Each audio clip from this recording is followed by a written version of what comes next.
Well, here we are again, and this time we're talking to the champion.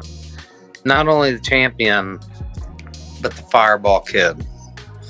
Buddy, I've not taken this shirt off since you won that title. They are nice T-shirts. You know, I was thinking that you looked a little more handsome than usual today. I think T-shirt was doing it for you. I think it's also doing it for myself as well. You can't go wrong with the originals. So, you got your first title defense coming up August 5th, Catlettsburg, Kentucky. You're fighting Sheldon Starcher. I think you're probably pretty familiar with him, but before we talk about that, let's talk about winning that belt. You fought Chance Grillett. That was a guy everybody said that was going to be a big test for you. You passed that with flying colors. You absolutely shut him down. So talk us through that fight. Yeah, my game plan was just to strike with him. I knew how dangerous his jiu-jitsu game was. I knew he threw a lot of kicks. So that whole fight camp, I worked a lot of kick defense and countering off of it. And I worked takedown defense, and I was prepared to go to the ground if it needed to go there. But my main goal, if we got in a grappling exchange, I was going to put him up against the cage and try and deflect any submission attempts. Were you shocked at how little he was shooting on you in that fight? Because that's something that I was kind of surprised by.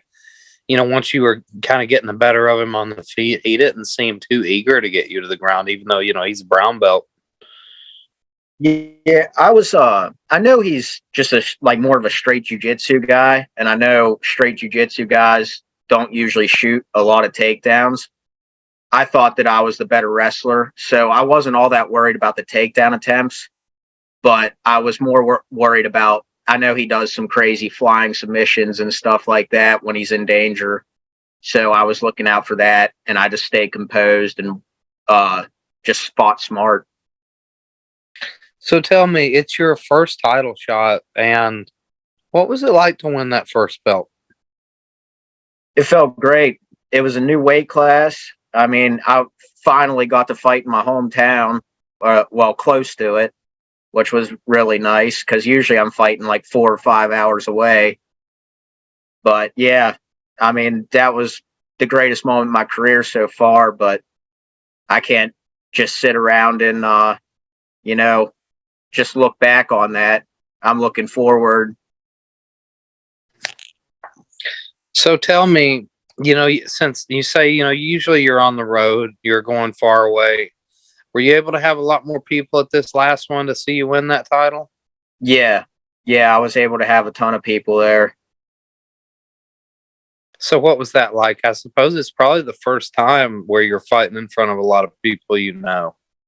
Yeah, I liked it a lot more. I mean, there's been a lot of people who they've bought the pay-per-views for me and they watched me online, but they never got to see me fight in person. So it just felt really cool to, like, all the people that support me actually got to watch me in person. And it made it even better that it was for a belt. I thought that made it even better. So before we talk about this next fight, I want to talk about you, man. Like, we know a lot about you as a fighter, but we don't know that much about Chase Thomas, the man. So tell me, what's day-to-day life like? What are you up to? Right now, I ain't got much going on. I really train. I try to train twice a day, try to work out twice a day at least, try to diet properly. Most of my time is going into fighting right now. When the semester's in, I'm a college student at Garrett College. That's about it, really. So what are you studying? What's your major? Right now, just general studies. Studying everything. Like, I want to study a little bit of everything. That's a Renaissance man for you. So, what are your hobbies, man? What do you do other than fighting? What do you do for fun? You know, I ain't got many other hobbies than this. Working out. I like to run, but at the end of the day, most of my hobbies are involved with fighting, stuff that's going to make me better at fighting. I mean, occasionally I like to go out. I like to drink a few beers here and there, but for the most part, it's all this. Have you ever seen that meme of Vanderlei Silva in like the suit and like the bow tie, and it's like me trying to fit in at any non-combat sports related event? Yeah. So that's basically you. Yeah. Well, there's nothing wrong with that. You know, people say don't put all your eggs in one basket, but why not? As long as it's the right basket for you. So coming up, first title defense, you know, everybody talks about it. You know, you don't really have that title till you defend it once. Like, at least the big titles, everybody says that. I don't know why. But that's what they say. So how are you looking at this fight? It's just another fight to me, really. I'm confident in my training. I'm going to let my training do all the work for me. You know, fighting's the easy part. The fight camp going into it's the hard part. And I'm confident in my preparation. I train with two very high-level gyms at Ryoma Academy and Bower House MMA.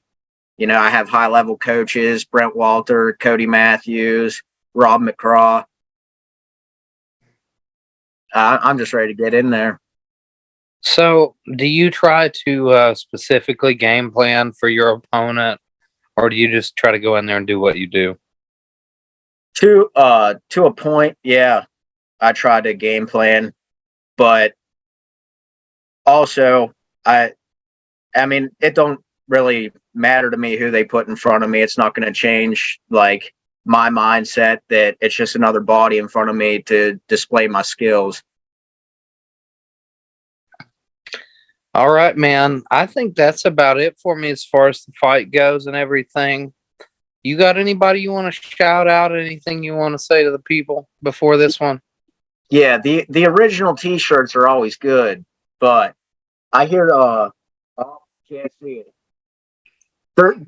There's a V2 Fireball Kid T-shirt coming out. I think that's the new trend. I think we're gonna have to hit Keith up, get him to maybe post the link to it under the this post. That way we can start getting you some money. Yeah, we need to support Chase Thomas's artistic lifestyle. The kid don't have a job. That's what he said. He's training all the time. He's probably struggling. We need to support him. Let's buy his T-shirt. You are the first fighter T-shirt I've ever invested in. I usually just get offended because I come up with the nicknames. I'm like, I don't need to buy it. They should give me one. But with you, I was like, you know what? I'm happy to spend money on this kid. Yeah, I know you weren't a fan of the prices, but, you know, I'm a business. It's outrageous. You're gouging me, man. Why are you gouging me on these T-shirts when I came up with your nickname? I should get a cut of them. I'm a businessman, you know. Prices are up right now, so I got to keep my prices up. There's a high demand for Fireball Kid T-shirts right now. You just won the title. Dude, your stock's up. That's the truth. Yeah, I think it's going to continue to go up with these new T-shirts coming out too. Oh yeah, I'm pretty sure you're going to get big brands are going to start hitting you up. They're going to want your face on stuff.